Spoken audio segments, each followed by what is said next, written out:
नमस्कार साथियों, आज हम आपके सामने एक ऐसी वीडियो लेकर आए हैं जिसको देखने के बाद आपके रोंगटे खड़े हो जाएंगे।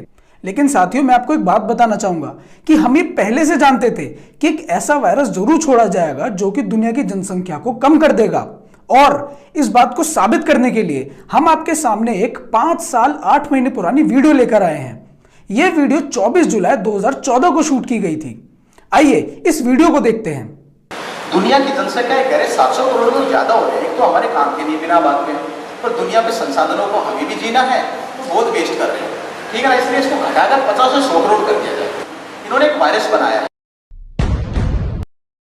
और ये करने वाले हैं अगले शायद 5 से 7 साल में।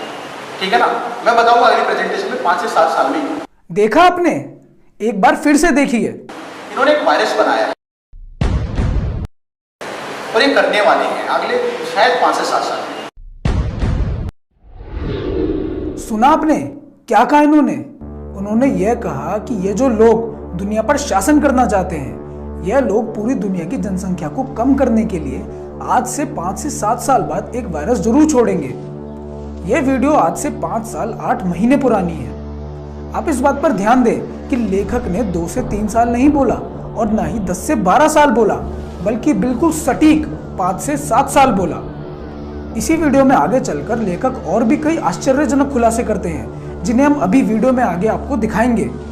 मैं जानता हूं कि आप में से बहुत से लोग ये सोच रहे होंगे कि आज से 6 साल पहले कोई ऐसी भविष्यवाणी कर कैसे सकता है और उसे इस बारे में पता कैसे लगा।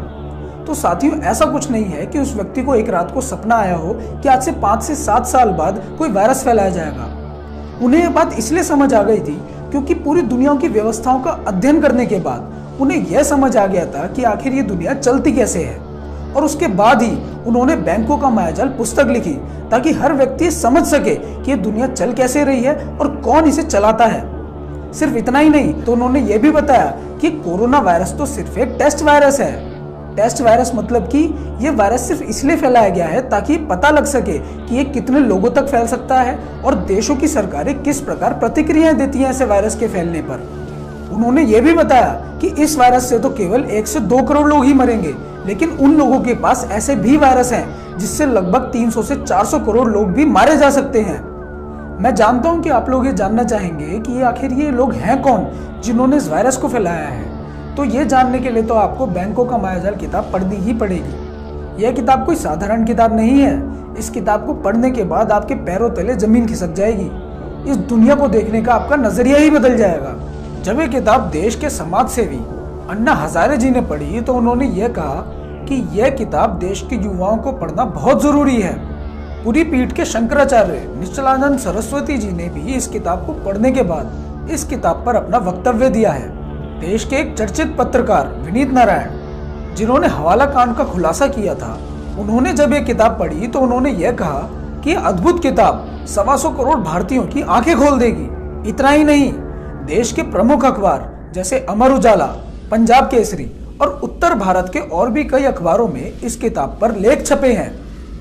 इस किताब के लेखक भी कोई साधारण आदमी नहीं है। लेखक ने IIT दिल्ली से बीटेक किया है और बीटेक करने के साथ साथ ही लेखक ने दुनिया की अर्थव्यवस्था और दूसरी व्यवस्थाओं को समझकर इन लोगों पर अध्ययन किया। उसके बाद ये किताब लिखी। इस किताब को पढ़ने के लिए आप bankjal.com पर जा सकते हैं। आइए अब इस किताब और कोरोना वायरस फैलने के पीछे के संबंध को समझते हैं। कोरोना वायरस फैलने के पीछे अर्थव्यवस्था का एक बड़ा खेल है। आप खबरों में देख रहे होंगे कि जब से लोगों ने कोरोना वायरस का नाम सुना है, तब से ही दुनिया भर के शेयर बाजार, फैक्ट्रियां और छोटे बड़े सभी काम धंधे ठप पड़ गए हैं। सेंसेक्स बिल्कुल नीचे आ चुका है। लोग बेरोजगार हो चुके हैं। शेयर बाजार के अंदर जितने भी लोगों ने अपना पैसा लगाया था, उनका हजारों करोड़ों रुपए डूब गया है। शेयर बाजार के अंदर लोगों के शेयरों की कीमत कौड़ियों के भाव आ चुकी है। तो क्या बाजार के इस तरह डूब जाने में भी किसी का फायदा हो सकता है क्या? बिल्कुल होता है। अर्थशास्त्री लैरी बेट्स बताते हैं कि संपत्ति कभी भी नष्ट नहीं होती है, वो बस एक हाथ से दूसरे हाथ में चली जाती है। किसी का नुकसान हमेशा किसी दूसरे का फायदा होता है। जैसा कि आप सुनते होंगे कि बाजार के अंदर 8 लाख करोड़ रुपया डूब गया, तो असलियत में ये पैसा डूबता नहीं है, वो बस किसी दूसरे के पास ट्रांसफर हो जाता है। तो कोरोना की वजह से आई मंदी में संपत्ति का जो नुकसान हुआ वो किसको ट्रांसफर हुआ है? आइए इसे समझते हैं। आप शायद ये बात नहीं जानते होंगे कि दुनिया के अंदर मंदी कभी भी अपने आप आती नहीं है, हमेशा लाई जाती है, जिसके अंदर इन बैंक्स का बहुत फायदा होता है। हम देश के इन छोटे मोटे बैंक्स की बात नहीं कर रहे हैं, हम उन इंटरनेशनल बैंक्स की बात कर रहे हैं जिनके पास अपार संपत्ति है। इन बैंकों के मालिक बैंकों के माध्यम से ही पूरी दुनिया को अपने इशारों पर नचाते हैं। सबसे पहले तो ये लोग बैंकों के माध्यम से ही दुनिया के अंदर मंदी लेकर आते हैं, जिसके बाद आम लोग अपनी मेहनत की कमाई हुई संपत्ति को बहुत सस्ते दामों पर बेचने के लिए मजबूर हो जाते हैं। जैसे ही ये संपत्ति का दाम कौड़ियों के भाव आ जाता है, ये बैंकर्स इन्हें खरीद लेते हैं। फिर कुछ समय बाद जब मंदी का दौर खत्म होता है तो इन्हीं संपत्तियों के दाम फिर से ऊपर आने लगते हैं। तब इन बैंकर्स को बहुत फायदा होता है। ऐसे ही किसी का नुकसान किसी का फायदा बन जाता है। अब कोरोना वायरस के अंदर डूबी हुई संपत्ति के साथ भी कुछ ऐसा ही हुआ। भारत के साधारण लोगों का पैसा अब इन गुमनाम लोगों के पास चला गया है। अब आप लोग ये बोलते हैं कि हमें ये सब कैसे पता? तो भाइयों, बैंकों का मायाजाल किताब के लेखक ने तो ये बात बहुत पहले बता दी थी कि मंदी और महंगाई कभी भी अपने आप नहीं आती है, हमेशा लाई जाती है, ताकि कैसे पैसा आपकी जेब से उन लोगों की जेब में चले जाए। इसीलिए 6 साल पहले उन्होंने बात बोली कि एक वायरस जरूर छोड़ा जाएगा जिससे इन लोगों के 2 मंसूबे पूरे होंगे। सबसे पहला तो ये कि दुनिया की जनसंख्या कम होगी, और दूसरा ये कि जब कोरोना वायरस की वजह से दुनिया के अंदर मंदी आएगी तो उसके बाद दुनिया के देशों को इस बात पर लेके आने के लिए कि दुनिया को अब एक केंद्रित या फिर एक सेंट्रल अर्थव्यवस्था की जरूरत है। और आप देख लेना, कुछ महीनों बाद ये बात भी उठने लगेगी कि अगर दुनिया की अर्थव्यवस्था को बचाना है तो दुनिया को एक सेंट्रल अर्थव्यवस्था की जरूरत है। ये सब करके इन लोगों का सिर्फ एक ही सपना है, वन वर्ल्ड गवर्नमेंट बनाने का, यानी कि दुनिया की एक सरकार बनाने का, और जिसकी शुरुआत होती है वन वर्ल्ड बैंक से। हमारी बात पर यकीन नहीं आ रहा तो ये वीडियो देखिए। इनका परम उद्देश्य क्या है? परम उद्देश्य है एक विश्व की सरकार, वन वर्ल्ड गवर्नमेंट, जिसपे एक वंश का शासन चलेगा, जो मैं अगली प्रेजेंटेशन में दूंगा थोड़ी देर बाद। वो कहता है जेम्स वॉरबर्ग, ये एक बैंकिंग उसका मालिक था, बैंकिंग फैमिली है। तुम इसे पसंद करो या नहीं, एक विश्व सरकार बनेगी। तुम्हारी मर्जी से नहीं है, पसंद करो या नहीं, बनेगी।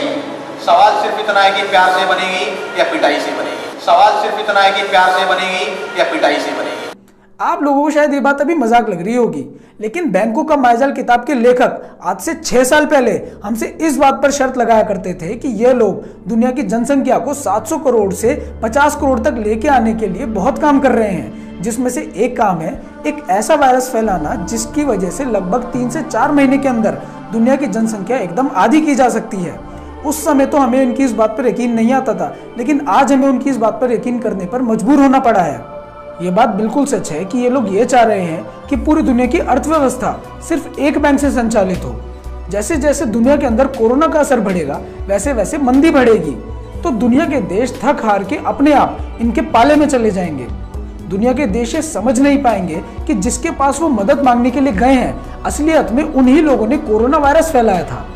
तो अगर आपको इस बात की और गहराई समझनी है तो आपको बैंकों का मायाजाल किताब पढ़नी ही पड़ेगी, नहीं तो आप कभी नहीं जान पाएंगे कि कोरोना वायरस के फैलने के पीछे का असली कारण क्या है। कोरोना वायरस के ऊपर हमने पहले भी एक वीडियो बनाई थी, जिसके अंदर हमने बताया था कि यह कोई अपने आप बना हुआ वायरस नहीं है, बल्कि षड्यंत्र के तहत छोड़ा गया है और ये एक बायोलॉजिकल वेपन है।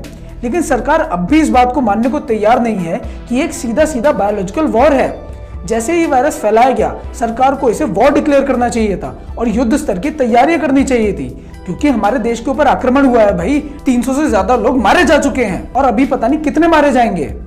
आमने सामने लड़े जाने वाले युद्ध में तो सेना के जवान शहीद होते हैं और दुश्मन को सीमा पर ही रोके रहते हैं, लेकिन इस युद्ध में तो दुश्मन हमारे घर में घुस गया है और आम लोगों को मार रहा है। सरकार ने इस युद्ध के लिए कभी कोई तैयारी नहीं की और ना अब कर रही है। हमारे देश के ऊपर हुए इस आक्रमण के पीछे उन लोगों का एक बहुत बड़ा आर्थिक कारण है और एक राजनीतिक कारण भी है। वो लोग यह चाहते हैं कि दुनिया की अर्थव्यवस्था को गिरा के दुनिया की एक सरकार बनाई जाए। बैंकों का मायाजाल किताब में यह बात बहुत पहले ही बता दी गई थी, लेकिन मैं जानता हूं कि अब भी आप में से बहुत से लोग इस बात पर यकीन नहीं करेंगे, क्योंकि आप लोग उसी बात पर यकीन करते हैं जो मीडिया आपको दिन रात दिखाती है। सरकार ने जो थाली बजाने का, ताली बजाने का या फिर मोमबत्ती जलाने का जो कार्यक्रम किया, देश के लोगों के अंदर आत्मविश्वास जगाने के लिए सब ठीक था, लेकिन क्या सिर्फ आत्मविश्वास से ही इस चीज से लड़ा जा सकता है? भारत का मतलब होता है भा, यानी कि ज्ञान का प्रकाश, और रत माने निरंतर लगा हुआ, जिसका मतलब होता है कि एक ऐसा देश जो ज्ञान के प्रकाश में निरंतर लगा हुआ है। जिस दिन भारत के लोग सचमुच ज्ञान के प्रकाश का दीपक जलाएंगे, उस दिन इस देश में परिवर्तन आएगा। अगर हम पहले ही ज्ञान का दीपक जला लेते, पहले ही शोध या फिर अनुसंधान से ये देख लेते कि हमारे ऊपर भी एक ऐसा आक्रमण हो सकता है, तो आज हमारी दुर्गति ना हो रही होती। हमारे देश में राम राज्य की बहुत बातें होती है, लेकिन राम राज्य माने क्या?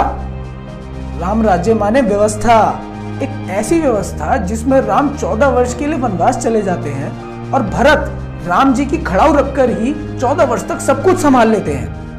जिसका मतलब यह है कि राम ने अपनी प्रजा के लिए इतनी सुंदर व्यवस्था बनाई थी कि भले ही राम वहां पर हो या फिर ना हो, लेकिन प्रजा को कभी कोई दिक्कत नहीं आएगी।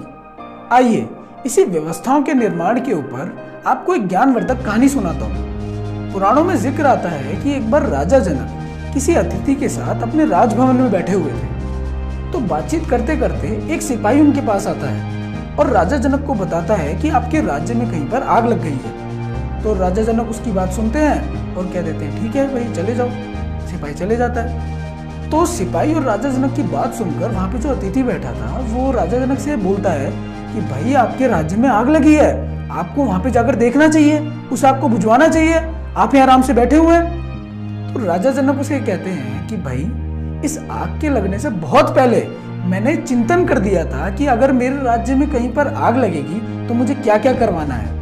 मैंने पहले ही ये व्यवस्था बना दी थी कि भाई कौन कहाँ से पानी लेकर आएगा, कौन आग को फैलने से रोकेगा और कौन उन लोगों को बचाएगा जो आग में फंस गए हैं। मैंने सबको अपनी अपनी जिम्मेदारी दे रखी है, सबको पता है कि मुझे क्या करना है। मेरे वहां पे जाकर देखने से या फिर वहां पे जाकर खड़े हो जाने से कुछ नहीं होगा। और थोड़ी देर बाद आग वो बुझ भी गई।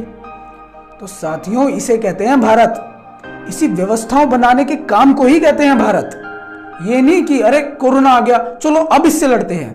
अरे कोरोना आ सकता है, ये सोच के पहले ही व्यवस्था बनानी पड़ती है। इसीलिए साथियों ज्ञान का दीपक जलाना पड़ेगा, भारत को खड़ा करना पड़ेगा और भारत को खड़ा आप करेंगे, हम करेंगे। अरे दिए और मोमबत्तियां तो बहुत जला ली, अब संकल्प लेते हैं कि आप और हम मिलकर ज्ञान का दीपक जलाएंगे। अगर आप देशभक्त हैं तो सिर्फ 3 काम कर दीजिए। पहली बात, इस वीडियो को ज्यादा से ज्यादा लोगों तक पहुंचाएं ताकि यह सच सबको पता लग सके। दूसरी बात, जो भी देशभक्त हमसे जुड़ना चाहता है वो bankjaal.com पर जाकर रजिस्टर करें। रजिस्टर करने के लिए bankjaal.com पर जाएं। साइट खुल जाने के बाद हमसे जुड़े के ऑप्शन पर क्लिक करें। यहाँ पर आपको फॉर्म दिखाई देगा। आप फॉर्म को हिंदी या फिर अंग्रेजी किसी भी भाषा में भर सकते हैं। फॉर्म के अंदर पूछी गई पूरी जानकारी को ध्यान से भर दें। फॉर्म भर जाने के बाद फॉर्म को सबमिट कर दें। फॉर्म को सबमिट कर देने के बाद आपको अपने फोन के स्क्रीन पर एक नंबर दिखाई देगा। उस नंबर को अपने फोन में भारतीय परिवार के नाम से सेव कर लें और उस नंबर पर एक मिस कॉल जरूर दें। तीसरी बात, बैंकों का मायाजाल किताब जरूर पढ़ें जो कि आपको bankjaal.com पर ही मिलेगी। अगर ये 3 काम आपने कर लिए तो मुझे पूरा यकीन है कि आप और हम मिलकर बहुत जल्द एक सुंदर व्यवस्था बना लेंगे और ये दुष्ट लोग जो कोरोना वायरस फैला रहे हैं इनके विरुद्ध भी एक ताकत खड़ी कर लेंगे ताकि भविष्य में हमारे ऊपर ऐसा कोई भी आक्रमण ना होने पाए, और अगर हो तो हम बहुत सरलता से उसको जीत भी पाए। आपके और आपके परिवार की शुभकामना के साथ विदा लेता हूँ।